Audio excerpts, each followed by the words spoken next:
Page 159, Lord of the Flies. Actually getting several views. I'm very stoked. Like a girl? No, of course not. Then we must go as we are, said Ralph. And they won't be any better. Eric made a detaining gesture. But they'll be painted. You know how it is. The others nodded. They understood only too well the liberation into savagery that the concealing paint brought.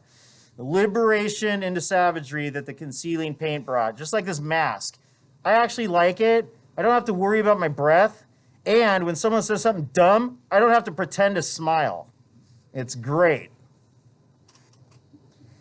Well, we won't be painted, said Ralph, because we aren't savages. Sam and Eric looked at each other. All the same, Ralph shouted, no paint. He tried to remember. Smoke, he said. We want smoke. He turned on the twins fiercely. I said smoke. We've got to have smoke. There was silence, except for the multitudinous murmur of the bees. At last, Piggy spoke kindly. Of course we have, because there's smoke's a signal, and we can't be rescued if we don't have smoke. I knew that, shouted Ralph. He pulled his arm away from Piggy. Are you suggesting...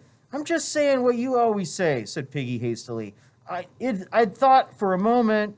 I hadn't, said Ralph loudly. I knew it all the time. I hadn't forgotten.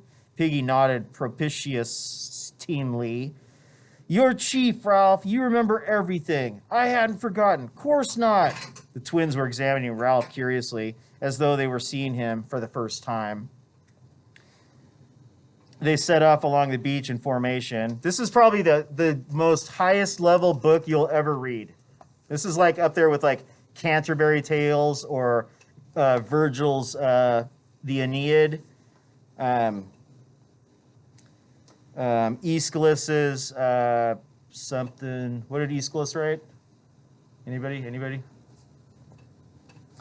They set off along the beach in formation. Ralph went first, limping a little, his spear carried over one shoulder. He saw things partially, through the tremble of the heat haze over the flashing sands and his own long hair and injuries. Behind him came the twins, worried now for a while, but full of unquenchable vitality. They said little, but trailed the butts of their wooden spears, for Piggy had found that, by looking down and shielding his tired sight from the sun, he could just see these moving along the sand. He walked between the trailing butts, therefore the conch held carefully between his two hands. The boys made a compact little group that moved over the beach, 4 plate-like shadows glancing and mingling beneath them. There was no sign left of the storm, and the beach was swept clean like a blade that has been scoured. The sky and the mountain were at an immense distance, shimmering in the heat, and the reef was lifted by mirage, floating in a kind of silver pool halfway up the sky. They passed the place where the tribe had danced. The charred sticks still lay on the rocks where the rain had quenched them, but the sand by the water was smooth again. They passed this in silence. No one doubted that the tribe would be found at the Castle Rock, and when they came in sight of it, they stopped with one accord. The densest tangle on the island, a mass of twisted stems, black and green and impenetrable, lay on their left, and tall grass swayed before them. Now Ralph went forward. Here was the crushed grass where they had all lain when he had gone to prospect. There was the neck of land, the ledge skirting the rock. Up there were the red pinnacles. Sam touched his arm. Smoke! There was a tiny smudge of smoke wavering into the air on the other side of the rock. Some fire, I don't think. Ralph turned. What are we hiding for? He stepped through the screen of grass onto the little open space that led to the narrow neck. You two follow behind. I'll go first, then Piggy. A pace behind me. Keep your spears ready. Piggy peered anxiously into the luminous veil that hung between him and the world. So remember, that's why I wanted you to do the map, so that you could conceptualize the Castle Rock on the island while we read it. So walking up that narrow strip of land, almost like a dock or a pier to the Castle Rock, there's a narrow entranceway. And remember what Jack likes to do at top of cliffs? So they have that entranceway with a bunch of rocks up there and sticks for levers to protect the entrance to the Castle Rock from this narrow strip of land that leads to the entrance.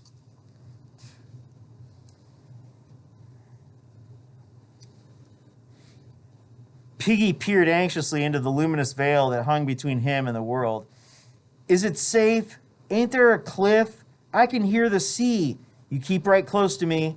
Ralph moved forward onto the neck. He kicked a stone and it bounded into the water. Then the sea sucked down, revealing a red, weedy square 40 feet beneath Ralph's left arm. Am I safe? Quavered Piggy. I feel awful. High above them from the pinnacles came a sudden shout, and then an imitation war cry that was answered by a dozen voices from behind the rock. Give me the conch and stay still. Halt! Who goes there? Ralph bent back his head and glimpsed Roger's dark face at the top. You can see who I am, he shouted. Stop being silly. Second time he's referenced Simon's phrase. He put the conch to his lips and began to blow. Savages appeared, painted out of recognition, edging around the ledge toward the neck. They carried spears and disposed themselves to defend the entrance. Ralph went on blowing and ignored Piggy's terrors. Roger was shouting, You mind out, see? At length, Ralph took his lips away and paused to get his breath back. His first words were a gasp, but audible. Calling an assembly. The savages guarding the neck muttered among themselves, but made no motion. Ralph walked forwards a couple of steps. A voice whispered urgently behind him, Don't leave me, Ralph. You kneel down, said Ralph sideways, and wait till I come back. He stood halfway along the neck and gazed at the savages intently. Freed by the paint, they had tied their hair back and were more comfortable than he was. Ralph made a resolution to tie his own back afterwards. Indeed, he felt like telling them to wait and doing it there and then, but that was impossible. The savages sniggered a bit, and one gestured at Ralph with his spear. High above, Roger took his hands off the lever of the rock and leaned out to see what was going on. The boys on the neck stood in a pool of their own shadow, diminished to shaggy heads. Piggy crouched, his back shapeless as a sack. I'm calling an assembly. Silence. Roger took up a small stone and flung it between the twins, aiming to miss. They started, and Sam only just kept his footing. Some source of power began to pulse in Roger's body. Ralph spoke again, loudly. I'm calling an assembly. He ran his eye over them. Where's Jack? The group of boys stirred and consulted. A painted face spoke with the voice of Robert. He's hunting, and he said we weren't to let you in. I've come to see about the fire, said Ralph, and about Piggy's specs. The group in front of him shifted, and laughter shivered outwards from among them. Light, excited laughter that went echoing among the tall rocks. A voice spoke from behind Ralph. What do you want? The twins made a bolt past Ralph and got between him and the entry. He turned quickly. Jack, identifiable by personality and red hair, was advancing from the forest. A hunter crouched on either side. All three were masked in black and green. Behind them on the grass, the headless and paunched body of a sow lay where they had dropped it. Piggy wailed, Ralph, don't leave me. With ludicrous care, he embraced the rock, pressing himself to it above the sucking sea. The sniggering of the savages became a loud, derisive jeer. Jack shouted above the noise, You go away, Ralph. You keep to your end. This is my end and my tribe. You leave me alone. The jeering died away. You pinched Piggy's specs, said Ralph breathlessly. You've got to give them back. Got to? Who says? Ralph's temper blazed out. I say, you voted for me for chief. Don't you hear the conch? You played a dirty trick. We'd have given you fire if you'd have asked for it. The blood was flowing in his cheeks, and the bunged up eye throbbed. So bunged up eye, he's got a black eye from the fight when they were sleeping, and it sounds like it's kind of swollen shut, like he has to peel his cheek down to see, for people to see his eyes. And bunged up, I guarantee you, if you said bunged up in a London high school, you'd probably get suspension. Because it's like the F word. You could have had... say that again. Thief! Thief!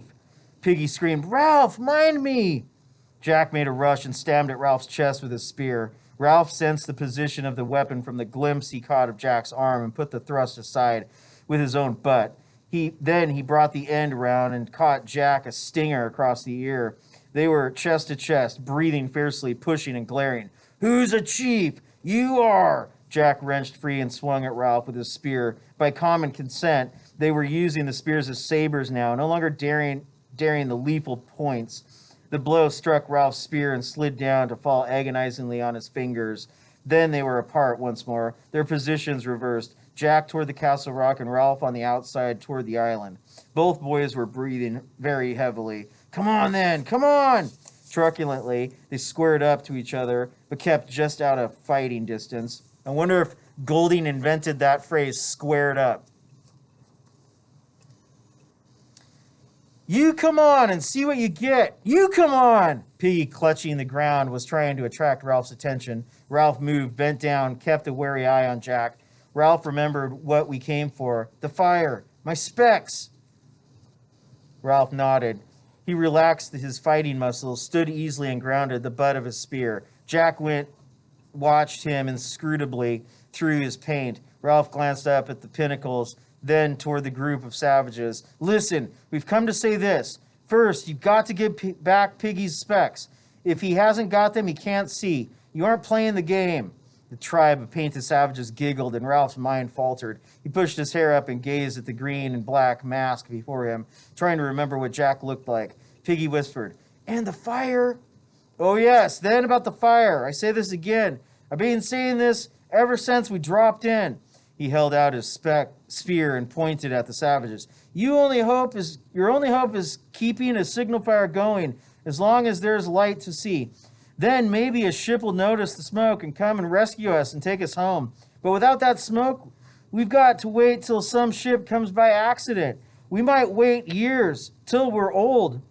The shivering, silvery, unreal laughter of the savages sprayed out and echoed away. A gust of rage shook Ralph. His voice cracked. "Don't you understand? You painted fools? Sam, Eric, Piggy, and me, we aren't enough. We tried to keep the fire going, but we couldn't. And then you playing at hunting?" He pointed past them to where the trickle of smoke dispersed in the pearly air. "Look at that. Call that a signal fire? That's a cooking fire. Now you'll eat and there'll be no smoke. Don't you understand? There may be a ship out there." He paused, defeated by the silence and the painted anonymity of the group guarding the entry. Jack opened the pink mouth and addressed Sam and Eric, who were between him and his tribe. "You two get back." No one answered. The twins, puzzled, looked at each other, while Piggy, reassured by the cessation of violence, stop, stood up carefully. Jack glanced back at Ralph and then at the twins. "Grab them!" No one moved. Jack shouted angrily, "I said grab them!" The painted group moved around Sam and Eric, nervously and unhandily. Once more, the silvery laughter scattered. Sam and Eric protested out of the heart of civilization. "Oh, I say, honestly?" The spears were taken from them. "Tie them up!" Ralph cried out hopelessly against the black and green mask. "Jack, go on, tie them!" Now the painted group felt the otherness of Sam and Eric, felt the power in their own hands. They felled the twins clumsily and excitedly. Jack was inspired. He knew that Ralph would attempt a rescue. He struck in a humming circle behind him and Ralph, only just parried the blow. Beyond them, the tribe and the twins were a loud and writhing heap. Piggy crouched again. Then the twins lay astonished, and the tribe stood round them. Jack turned to Ralph and spoke between his teeth. "See? They do what I want." There was silence again. The twins lay inexpertly tied up, and the tribe watched Ralph to see what he would do. He numbered them through his fringe, glimpsed the ineffectual smoke.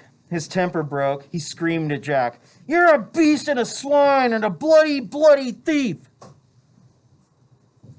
He charged. Jack, knowing this was the crisis, charged too. They met with a jolt and bounced apart. Jack swung with his fist at Ralph and caught him on the ear. Ralph hit Jack in the stomach and made him grunt. Then they were facing each other again, panting and furious, but unnerved by each other's ferocity. They became aware of the noise that was the background to this fight, the steady, shrill cheering of the tribe behind them. Piggy's voice penetrated to Ralph. "Let me speak." He was standing in the dust of the fight, and as the tribe saw his intention, the shrill cheer changed to a steady booing.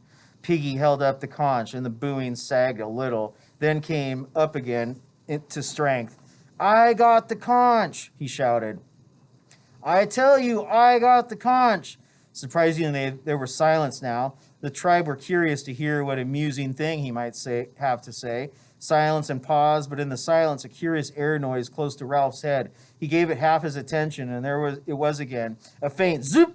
Someone was throwing stones. Roger was dropping them, his one hand still on the lever. Below him, Ralph was a shock of hair and Piggy a bag of fat. I got this to say. You're acting like a crowd of kids. The booing rose and died again as Piggy lifted the white magic shell. Which is better, to be a pack of painted Indians like you are, or to be sensible like Ralph is? A great clamor rose among the savages. Piggy shouted again. Which is better, to have rules and agree, or to hunt and kill? Again the clamor, and again, zoop! Ralph shouted against the noise. Which is better, law and rescue, or hunting and breaking things up? Now Jack was yelling too, and Ralph could no longer make himself heard. Jack had backed right against the tribe, and they were a solid mass of menace that bristled with spears. The intention of a charge was forming among them. They were working up to it, and the neck would be swept clear. Ralph stood facing them, a little to one side, his spear ready. By him stood Piggy, still holding out the talisman, the fragile, shining beauty of the shell. The storm of sound beat at them, an incantation of hatred. High overhead, Roger, with a sense of delirious abandonment, leaned on all his weight on the lever. Ralph heard the great rock long before he saw it. He was aware of the jolt in the earth that came to him through the soles of his feet, and the breaking sound of stones at the top of the cliff. Then the monstrous red thing bounded across the neck and flung himself flat while the tribe shrieked. The rock struck Piggy a glancing blow from chin to knee. The conch exploded into 1,000 white fragments and ceased to exist. Piggy, saying nothing, with no time for even a grunt, traveled through the air sideways from the rock, turning over as he went. The rock bounded twice and was lost in the forest. Piggy fell 40 feet and landed on his back across that square red rock in the sea. His head opened and stuff came out and turned red. Piggy's arms and legs twitched a bit, like a pig's after it had been killed. Then the sea breathed again in a long, slow sigh. The water boiled white and pink over the rock, and when it went, sucking back again, the body of Piggy was gone. This time, the silence was complete. Ralph's lips formed a word, but no sound came. Suddenly, Jack bounded out from the tribe and began screaming wildly. See? See? That's what you'll get! I meant that! There isn't a tribe for you anymore. The conch is gone! He ran forward, stooping. I'm chief! Viciously, with full intention, he hurled his spear at Ralph. The point tore the skin of flesh over Ralph's ribs, then sheared off and fell in the water. Ralph stumbled, feeling not pain but panic, and the tribe, screaming now like the chief, began to advance. Another spear, a bent one, that would not fly straight, went past his face, and one fell from on high where Roger was. The twins lay hidden behind the tribe, and the anonymous devils' faces swarmed across the neck. Ralph turned and ran. A great noise as of seagulls rose behind him. He obeyed an instinct that he did not know he possessed, and swerved over the open space so that the spears went wide. He saw the headless body of the sow and jumped in time. Then he was crashing through the foliage and small boughs and was hidden by the forest. The chief stopped by the pig, turned and held up his hands. Back to the fort! Presently, the tribe returned noisily to the neck where Roger joined them. The chief spoke to him angrily. Why aren't you on watch? Roger looked at him gravely. I just came down. The hangman's horror clung round him. The chief said no more to him, but looked down at Sam and Eric. You gotta join the tribe. You let me go. And me. The chief snatched one of the few spears that were left and poked Sam in the ribs. What'd you mean by it, eh? Said the chief fiercely. What'd you mean by coming with spears? What'd you mean by not joining my tribe? The prodding became rhythmic. Sam yelled, That's not the way. Roger edged past the chief, only just avoiding pushing him with his shoulder. The yelling ceased, and Sam and Eric lay looking up in quiet terror. Roger advanced upon them as one wielding a nameless authority.